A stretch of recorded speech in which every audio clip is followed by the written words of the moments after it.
Vários profetas choraram e instaram com Israel ao longo das eras.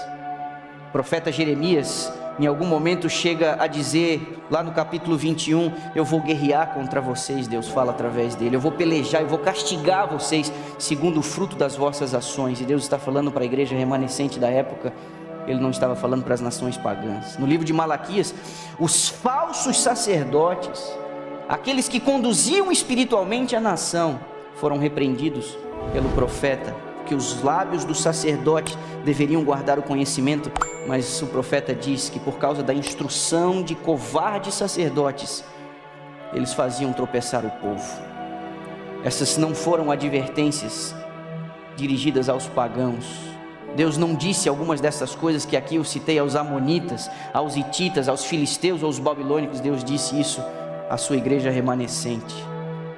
No livro de Ezequiel, no capítulo 9, o verso 9, Deus diz assim: a iniquidade da casa de Israel e de Judá é excessivamente grande. Ele disse isso ao povo do concerto, aqueles que tinham recebido uma luz especial mais do que qualquer outra nação à sua volta.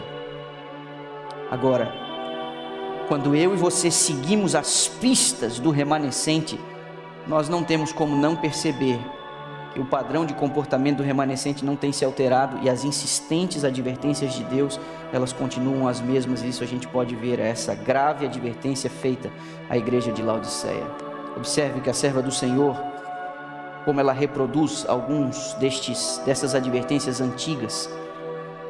Vi que o remanescente não estava preparado para o que estava para vir sobre a terra. Olha essa palavra: a estupidez, tal como a letargia, pareciam dominar a mente da maioria daqueles que professam crer nos que temos a última mensagem. O meu anjo assistente clamou com impressionante solenidade: preparem-se.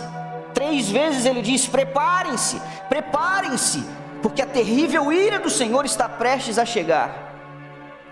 Daí a referência, essa aqui você conhece, muito, muito conhecida. Que direi a fim de despertar o povo remanescente de Deus? Foi-me mostrado que estão diante de nós cenas terríveis. Satanás e os seus anjos estão a reunir todas as suas forças para lançar-se sobre o povo de Deus. Sabe que se eles dormirem um pouquinho mais, está seguro quanto a eles, porque é certa a sua destruição. Num outro texto ela diz: foi-me mostrado o estado espiritual do povo de Deus, que Deus não se tinha afastado deles, mas que eles tinham se afastado de Deus e tornado mornos. Possuem a teoria da verdade, mas falta-lhe o seu poder salvador. Ao aproximar-se do tempo do fim, Satanás desce com grande poder, sabendo que o seu tempo é curto, e o seu poder será exercido especialmente sobre o remanescente. Você lembra o que nós vimos na última semana? Que Satanás concentraria os seus esforços contra o restante da semente da mulher. Isso no fim dos tempos, antes do retorno de Jesus. Ele sabe o que está em jogo. Ele sabe o que Deus pode fazer através de um povo que possui a verdade. Ele sabe quão poderosa é a verdade. E se essa verdade fosse vivida e pregada em sua intensidade, dessa verdade, Deus conseguiria salvar muitos da perdição eterna. Por isso, a concentração dos esforços no remanescente de Deus antes da volta de Jesus. A pergunta que você se faz é: poderia ser o remanescente Laodiceia? Pelos precedentes históricos, sim, o remanescente costuma sempre dar um mau testemunho. Desgraçados, miseráveis, pobres, cegos e nus, essa é a descrição. Você não pode bater no peito querendo achar que é melhor do que alguém, porque é justamente o remanescente que recebe uma das piores repreensões da parte da testemunha fiel e verdadeira. Independente de quantos, e agora você precisa entender,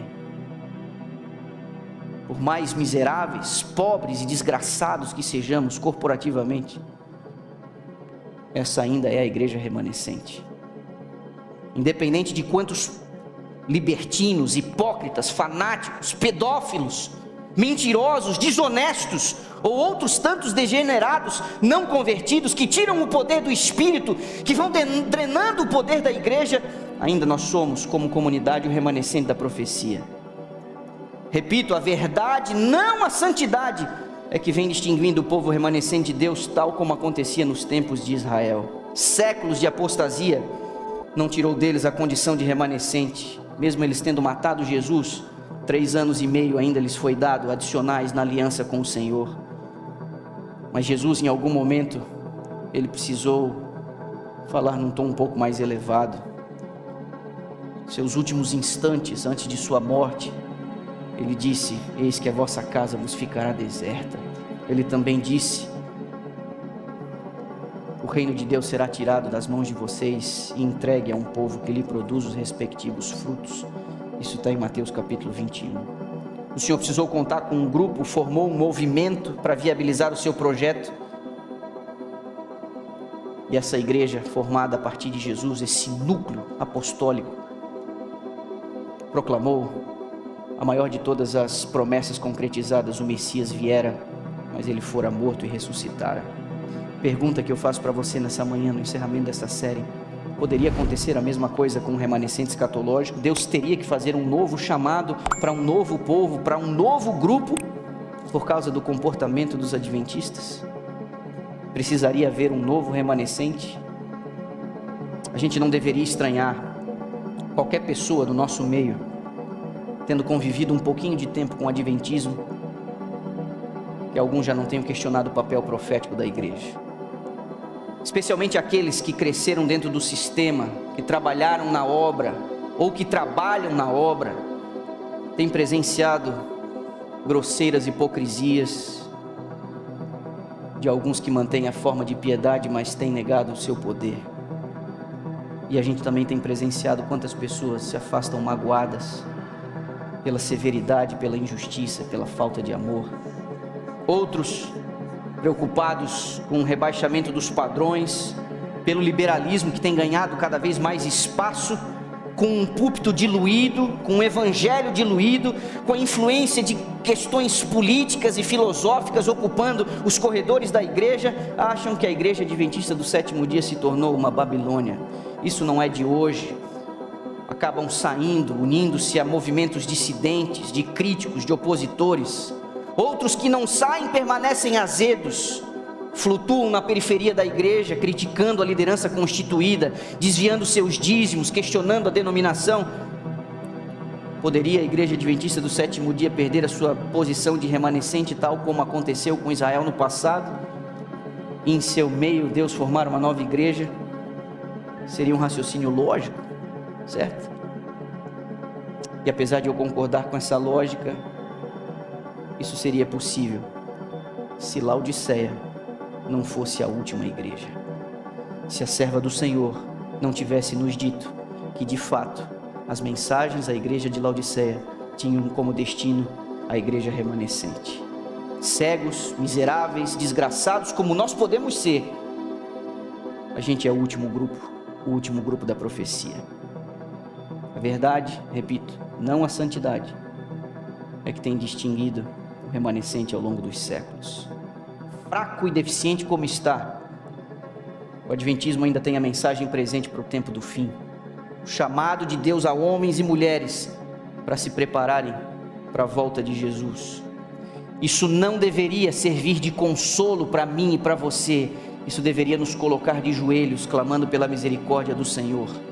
Não há necessidade de Deus suscitar uma nova igreja, um remanescente com uma nova luz, com uma outra mensagem além dessa que temos pregado, porque o que mais poderia ser mais presente do que o preparo para a volta de Jesus? É inegável que há apostasia no nosso meio, é inegável que há apostasia dentro do adventismo, como sempre existiu em todo o remanescente histórico em nível coletivo. Mas ainda que a igreja tenha apostasia, essa igreja não está em apostasia. Como movimento corporativo, nós pertencemos ao último remanescente da profecia, mas isso não é garantia individual, que apesar de você pertencer a um grupo do remanescente, você seja um dele. Meus irmãos, eu sei os riscos de dizer o que eu estou dizendo. Esse é um risco calculado. Eu sei que essa não é uma mensagem muito simpática. Eu sei que depois de uma semana difícil, como quem sabe alguns de vocês devem ter passado, vocês esperariam um sermão, quem sabe que trouxesse um pouquinho mais de esperança para você conseguir vencer a próxima semana.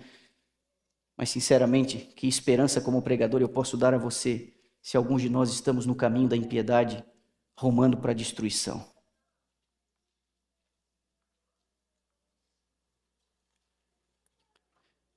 Quando olhamos para a igreja, a gente vai encontrar no seu meio algumas pessoas que ouviram os melhores sermões, que conviveram com as melhores pessoas. Nós vamos encontrar Judas, Acabes, Jezabéis, coisas piores até do que nós imaginamos.